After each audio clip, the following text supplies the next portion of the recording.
Day to day, people require the use of cars. Most of us are in a hurry, but that hurry causes us to neglect the little things. That hurry is almost what took the most important thing in my world from me. Every day, communities depend on school buses to transport students and keep them safe. Families put their trust into the district transportation.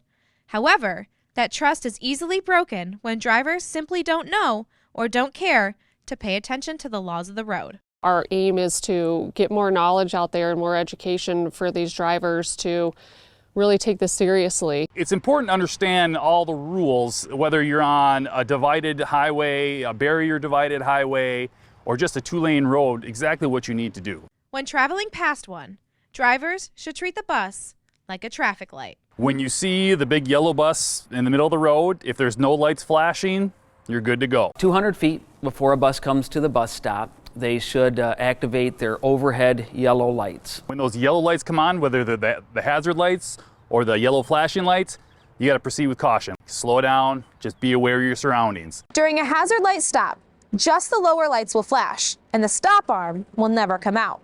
No students will ever cross the road at that location. And other cars will not have to stop. We do hazard lights to keep the flow of traffic going.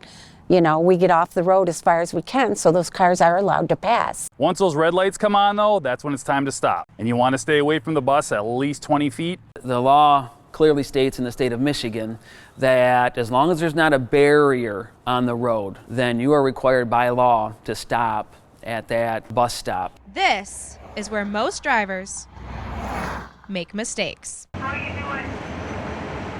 There are protective measures put in place to ensure that drivers follow these imperative laws. The school buses within the district are all equipped with cameras from the front of the bus to the back at every angle. We've got cameras that show the front of the road, cameras that show the side of the road where the stop arm comes out.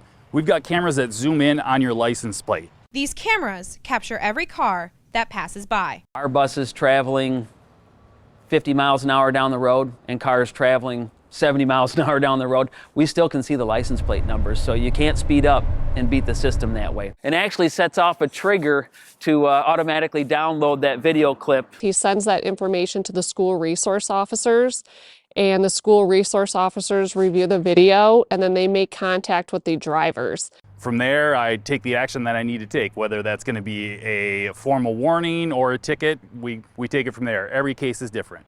They can typically get a traffic citation due to the video evidence that we have. It could be anywhere between $100 and $500. In addition to the citation, violators get 3 points added on to their driver's license. And with enough points, It could revoke somebody's driver's license. This issue affects both the driver and the student, as well as their families within the district. We are here outside of the Seidel house, where Ryan's daughter encountered a near-death experience while trying to board the school bus because the driver thought that their time was more important than Allison's life. It was pretty early in the morning. I was getting ready in my room, and I heard the bus pull up like normal. I heard the brakes of the bus stop, and then I heard a car the engine rev up really fast. I was walking to my bus stop that's like right there. My brother's car was parked here. So I was like up like already really close to it. All I saw was like headlights like going like right past me. this encounter was not what she expected on a morning that seemed like no other. I didn't know what to do or how to feel. I was just like really scared. And I just like tried to step back as much as I could. Her father heard Allison scream. Car almost hit me. So, and then by the time I came out, the car was gone. It was a young teenage driver from outside of our neighborhood that was in a hurry. But that hurry is almost what took the most important thing in my world from me. As we step away from the Seidel house, we continue to see this traumatic issue appear all over our very own community. One time I come up to a stop and I turn my yellows on and I teach my kids, you know, this is how it works when we're crossing you. Well, I always put up the paddle, let them know it's safe to cross after I check traffic. Before I can even do this, this child ran across the road because grandma was waiting for them.